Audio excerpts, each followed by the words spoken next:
Bismillahirrahmanirrahim. Assalamualaikum warahmatullahi wabarakatuh. Walladzi ba'atsa fil rasulan minhum yatlu 'alaihim ayati wa yuzakkihim wa yu'allimuhumul kitaba wal hikmah wa in kanu min qablu lafi dhalalin mubin. Asyhadu an la ilaha illallah wahdahu la syarikalah wa asyhadu anna Muhammadan abduhu wa rasuluhu la nabiyya ba'dah. Allahumma shalli ala sayyidina Muhammad wa ala Muhammad. Saudara-saudaraku yang dimuliakan Allah, kita panjatkan puji syukur kepada Allah SWT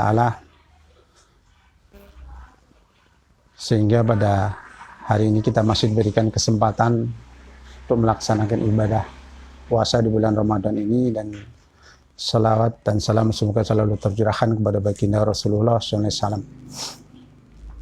Saudara-saudaraku yang dimuliakan Allah, alhamdulillah kita dipertemukan lagi oleh Allah di bulan suci Ramadan ini, meskipun di satu sisi kita juga diuji oleh Allah dengan wabah virus corona ini. Dan dari para ahli, para ilmuwan sampai hari ini belum menemukan vaksin dan obat untuk mengatasi wabah ini. Tetapi paling tidak yang harus kita lakukan adalah menjaga fisik kita, menjaga kesehatan kita, agar imunitas dalam tubuh kita, daya tahan tubuh kita menjadi lebih kuat, dan kita akan mampu menghadapi serangan virus corona ini. Saudara-saudaraku yang dirahmati Allah, Rasulullah SAW pernah bersabda dalam sebuah hadisnya, berpuasalah kalian, niscaya kalian akan sehat. Ini sebuah hadis yang mengajarkan kepada kita tentang hikmah puasa. Dan tentunya banyak sekali hikmah ibadah puasa ini, salah satunya akan memberikan dampak positif bagi kesehatan bagi kita semua. Yang pertama adalah kesehatan secara psikis, kesehatan jiwa. Allah SWT berfirman dalam surat As-Sam, a'udzubillahi minasyaitonirrajim, was-samsi wad-duhaha wal qamari idza talaha wan nahari idza jalaha wal laili idza yasha was samai wa ma bana wal ardi wa ma toha. Yang ayat 7-nya wan nafsi wa ma sawaha fa alhama fujuraha wa taqwaha qad aflaha man zakaha. Dari ayat 7 sampai 10-nya, demi jiwa serta penyempurnaan ciptaannya, sesungguhnya Allah mengilhamkan kepada jiwa itu jalan kefasikan dan jalan ketakwaan. Beruntunglah orang-orang yang mensucikan jiwa itu, dan merugilah orang-orang yang mengotorinya. Dari ayat ini sesungguhnya orang yang akan sehat jiwanya adalah orang-orang yang selalu mensucikan. Dan salah satu sarana untuk mensucikan jiwa itu adalah ibadah puasa. Dengan ibadah puasa itulah akan mengikis penyakit-penyakit hati yang ada dalam diri kita.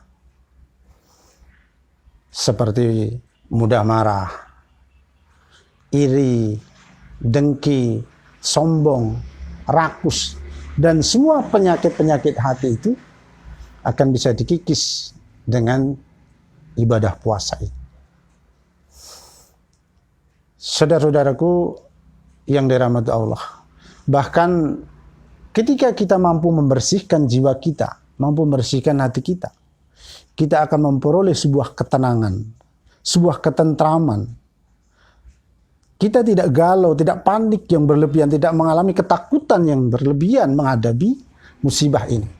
Dan ini akan memberikan dampak kepada dalam diri kita, imun kita, kekebalan tubuh kita, karena kita merasa tenang ketika jiwa kita bersih, ketika kita dekat dengan Allah. Dan ini dibutuhkan dalam situasi dan kondisi seperti ini, ketenangan jiwa. Kemudian yang kedua, puasa juga memberikan dampak positif berupa kesehatan secara fisik. Dan sudah banyak ya penelitian-penelitian para ilmuwan yang menjelaskan tentang pengaruh puasa itu kepada kesehatan fisik kita, kesehatan tubuh kita. Karena penyakit-penyakit yang ada di dalam tubuh kita ini sebagian besar adalah disebabkan karena pola makan. Karena makan yang tidak teratur. Dan ibadah puasa inilah mengajarkan kepada kita bagaimana kita mengatur pola makan itu. Dan ini akan berdampak ya kepada kesehatan fisik kita. Bahkan seorang ilmuwan yang non-muslim sekalipun, seperti Aristoteles, dulu saya pernah baca, itu sering melakukan puasa. Tetapi bukan karena keimanan, tetapi puasanya untuk menjaga kesehatan secara fisik, kesehatan tubuhnya. Jadi seorang non-muslim pun mengakui bahwa dampak positif dari puasa itu juga untuk kesehatan fisik, untuk kesehatan tubuh kita. Dan dalam kondisi saat ini dibutuhkan kekuatan fisik ini, daya tahan tubuh ini, di samping daya tahan kesehatan jiwa tadi. Kesehatan fisik dibutuhkan, dan salah satunya adalah puasa, meskipun masih ada sarana-sarana lain. Meskipun dalam kondisi bulan suci Ramadan seperti ini, kita tetap dianjurkan untuk berolahraga semampunya, olahraga ringan untuk menjaga kebugaran tubuh.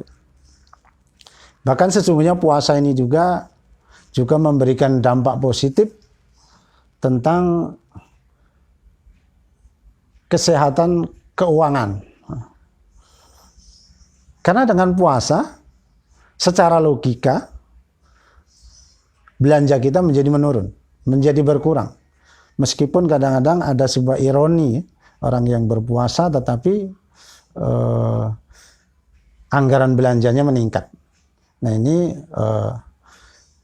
yang puasanya belum sampai ke tahap menjiwai sesungguhnya apa makna dari puasa itu. Tetapi pada hakikatnya seharusnya secara logika puasa itu akan mengurangi anggaran belanja kita.